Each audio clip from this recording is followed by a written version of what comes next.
Halo, kembali lagi di Natal Investment. Pada kesempatan kali ini saya akan membahas emiten yang berhubungan dengan otomotif juga. Dia juga punya banyak bisnis lah, ini bisnis multi holding lah. Namanya tuh Astra International. Pasti tidak asing lagi lah buat teman-teman yang sudah ada di dunia saham ini. Baik, tanpa berlama-lama lagi, saya akan membahas laporan keuangan kuartal pertamanya. Untuk kasnya sendiri naik ya dari 67 triliun ke 72 triliun. Untuk aset lancarnya sendiri juga naik dari 174 triliun ke 193 triliun. Total asetnya juga naik dari 383 triliun ke 432 triliun. Liabilitas lancarnya juga naik dari 110 triliun ke 126 triliun. Total liabilitasnya juga naik dari 157 triliun ke 181 triliun. Nah, total ekuitasnya naik cukup signifikan ya, dari 179 triliun ke 199 triliun. Nah, saya ini memproyeksikan berapa jumlah ekuitas di akhir tahun nanti. Nah, ini menggunakan data peningkatan ekuitas dari kuartal 1 ke kuartal 4 di 2 tahun sebelumnya, yaitu di tahun 2021 dan 2022. Di mana di sini menunjukkan ada peningkatan sebesar 7%, sekitar 7%-an lah. Tapi saya agak konservatif sedikit ya, di mana saya hanya menggunakan angka 5% tingkat peningkatan dari kuartal 1 ke kuartal 4-nya, sehingga didapatkan angka sebesar 209 triliun. Walaupun menurut saya ini kemungkinan kecil karena kita tahu kan sentimen-sentimen dari otomotif itu sangat besar sekali di tahun ini dengan adanya intensif insentif ke kendaraan listrik dan yang lain-lain seperti itu. Baik dari pendapatannya sendiri kita lihat ada peningkatan dari 71 triliun ke 82 triliun. Gross profitnya juga naik dari 15 triliun ke 17 triliun. Operating profitnya juga naik ya teman-teman dari 11 triliun ke 14 triliun, peningkatan 23%.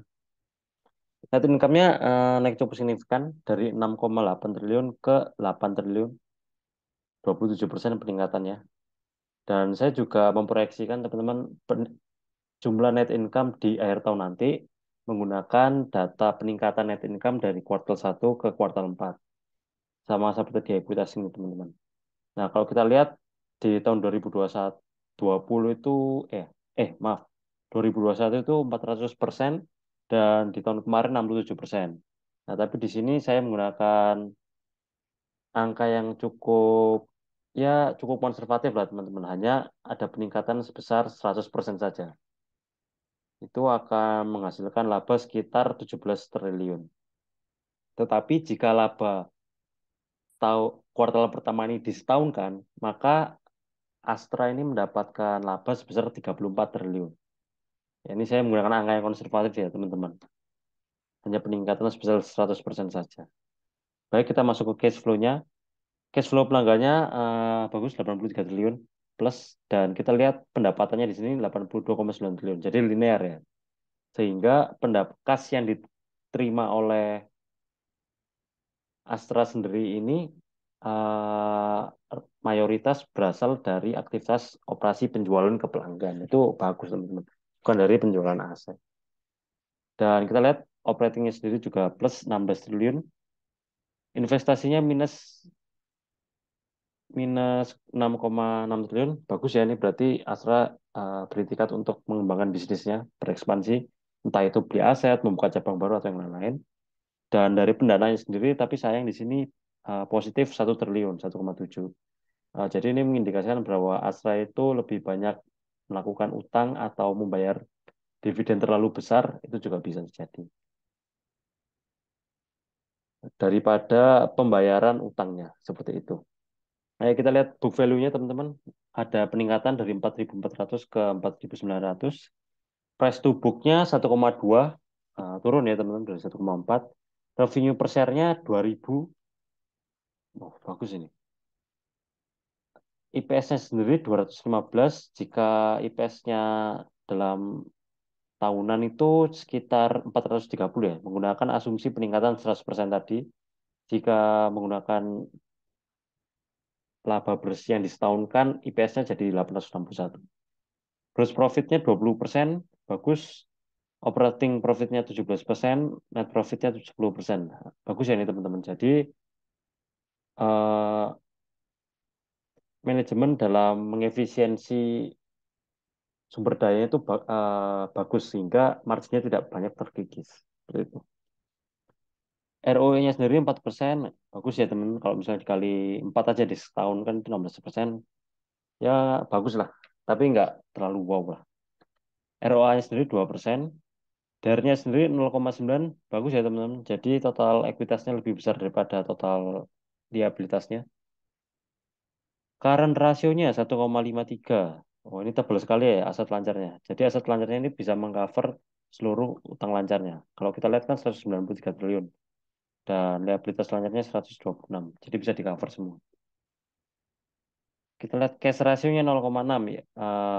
Ya tidak terlalu bagus ya, tapi ya tidak apa-apa lah karena kan sudah di cover sama current rasionya. Kasnya di sini kan 72 triliun, tapi liabilitas lancarnya cuma 126 triliun. Jadi tidak bisa mengcover semua utang lancarnya.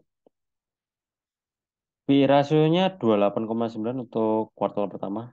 Jika PI rasio, PI rasio tahunannya menggunakan IPS yang ini, asumsi 100% itu 14,4, dan jika menggunakan asumsi setahun itu 7,23.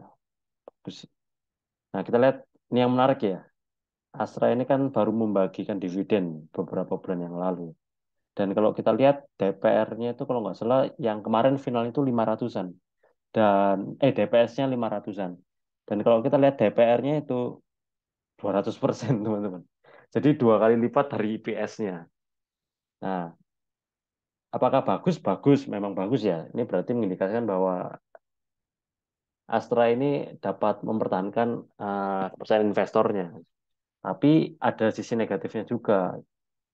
Kemampuan Astra yang harusnya bisa digunakan untuk mengekspansi bisnis jadi agak kurang karena laba bersih yang didapatkan itu hampir semua dibagikan ke dividen seperti itu. Dan ini mungkin saja bisa yang membuat cash flow financing itu plus teman-teman. Seperti itu. Maaf. Oh, ini tidak ada hubungannya dengan financingnya teman-teman. Oke, maaf maaf. Ya, baik kita lihat ke asumsi nilai wajarnya. Kita asumsikan growth-nya di sini 15% saja ya. Ini subjektif sekali kok. IPS-nya 430 menggunakan yang ini. Jadi asumsinya 495, ada asumsi inflasi juga 6%, jadi 466 totalnya. Ditambah book value 4.900. Harga wajarnya di 5.400. Kalau kita lihat sekarang di harga 6.200, ini sudah sampai di nilai wajarnya ya. Tapi kalau kita lihat sendiri, Astra ini saya samakan seperti perusahaan BCA dan tadi yang saya bahas itu Bank Syariah Indonesia, di mana ini digunakan untuk saham saham tabungan lah. Kan kita tahu Astra sendiri itu mempunyai banyak subbisnis yang hampir mendominasi di Indonesia. Nanti kita lihat teman-teman. Dan manajemen itu selalu berkembang, selalu memiliki inovasi-inovasi yang menarik sehingga eh, Astra ini memiliki potensi untuk ditabung saja seperti itu. Kalau menurut saya, mungkin kita lihat ke bisnis-bisnisnya Astra ya. Di sini kalau dari otomotif sendiri, nah ini kan ada merek-merek yang mendominasi lah pasaran transportasi atau kendaraan di Indonesia. Mereka pegang Daihatsu, Toyota, Isuzu, dan suku cadangnya mereka juga yang punya. Dia lumayan memonopoli teman-teman. Nah, terus dia juga punya perusahaan ini ya, asuransi asuransi kendaraan juga ada, leasing juga ada. Nah, dari agribisnisnya sendiri kita tahu Ali ya, Ali itu perusahaan kelapa sawit Astra Agro Lestari ini.